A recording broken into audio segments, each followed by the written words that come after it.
আসসালামু আলাইকুম everyone, this is Rabeya. আলহামদুলিল্লাহ পুরো রমজানটা অনেক ভালো গিয়েছে ঠান্ডা শীতল আবহাওয়ায়, কিন্তু শেষের দিকে একটু গরম আবহাওয়া পড়েছে। তাই ভাবলাম আপনাদের জন্য প্রাণ ঠান্ডা করা একটা ডেজার্ট আইটেম দেখাই, যেটা ইফতারিতে খেলে খুব ভালো লাগবে। প্রাণ ঠান্ডা করা ডেজার্টটা বানাতে প্রথমে আমি নিয়ে নিয়েছি সাবু, আর সাবুদানাকে খুব ভালো করে ধুয়ে সেটাকে 4-5 মিনিট রান্না করে নিব। রান্না হয়ে গেলে ভালো করে সিদ্ধ হয়ে যাওয়া সাবুদানাকে একটা ছাঁকনিতে ছেঁকে নিব। সাবুদানা সিদ্ধ করলে একটা আঠালো পানি বের হয়, সেই পানিটাকে ছেঁকে নিয়ে দানাগুলোকে শুধু রেখে দিব। সিদ্ধ করা সাবুগুলোকে আমি এক সাইডে রেখে দিয়ে তারপর নিয়ে নিলাম দুধ। এখানে আমি 1 কেজি থেকে একটু কম পরিমাণের দুধ নিয়েছি। দুধটাকে ভালো করে জ্বালিয়ে নিতে হবে বলক ওঠা পর্যন্ত। কয়েকটা বলক যখন উঠে যাবে তখন এর মধ্যে দিয়ে দিব পরিমাণ মতো চিনি। স্বাদ অনুযায়ী যে যেই পরিমাণের মিষ্টি খায় সে সেই পরিমাণের চিনি ব্যবহার করতে পারেন। এরপর আমি একটু দুধ নামিয়ে নিয়ে তার মধ্যে 3-4 চামচ কাস্টার্ড পাউডার দিয়ে দিলাম। এরপর ভালো করে দুধের সাথে মিক্স করে নিব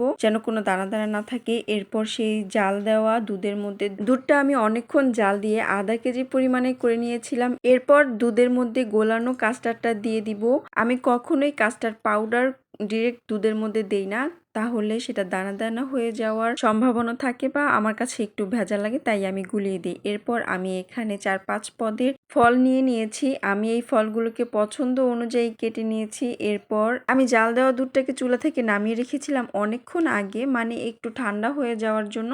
যখন দুধটা ঠান্ডা হয়ে গেল, এরপর আমি একটা পাত্রতে দুধটা ঢেলে দিলাম আর সেই ছেঁকে রাখা সাবুগুলোকে আমি দিয়ে দিলাম দুধের মধ্যে। সাবুদানাটা গরম থাকতে থাকতেই চেষ্টা করবেন দুধের মধ্যে মিশিয়ে ফেলার, কারণ হচ্ছে সাবুটা যখন ঠান্ডা হয়ে যায় একটু ড্রাই হয়ে যায়, তার জন্য গরম থাকতেই দুধের সাথে মিক্স করে দেওয়া ভালো।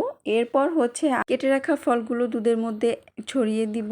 ঘরে যেই কয় পদেরই ফল থাকুক না কেন এই ডেজার্টটা বানাতে পারবেন। আমি এখানে নিয়েছি কলা, আঙুর, খেজুর, আনার, আপেল। যে কোনো ফল দিয়ে এটা বানিয়ে দেখবেন, ভীষণ ভালো লাগে খেতে। কেটে রাখা সবগুলো ফল দিয়ে দেওয়ার পর অল্প একটু পরিমাণে সাবু ছিল, ওইটাও আমি উপরে দিয়ে দিলাম। এরপর আমি দিয়ে দিলাম গুঁড়ো দুধ, আর এই গুঁড়ো দুধটা আমার পরিবারের সবাই অনেক পছন্দ করে, তার জন্য উপর দিয়ে একটু দুধ দিয়ে দিলাম যেন খাওয়ার সময় একটু অন্যরকম ফ্লেভার আসে, মানে ইউনিক কিছু করতে চাইছি আর কি। এরপর হচ্ছে আমি ডেজার্টটাকে ফ্রিজে রেখে দিব।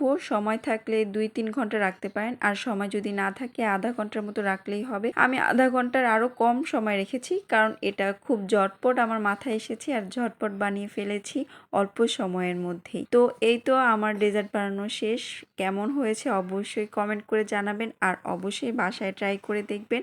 রোজা তো প্রায় শেষ, সবাই আমার জন্য দোয়া করবেন, আর আপনারাও ভালো থাকবেন। সবাইকে ঈদের অগ্রিম শুভেচ্ছা। ঈদ মোবারক সবাইকে।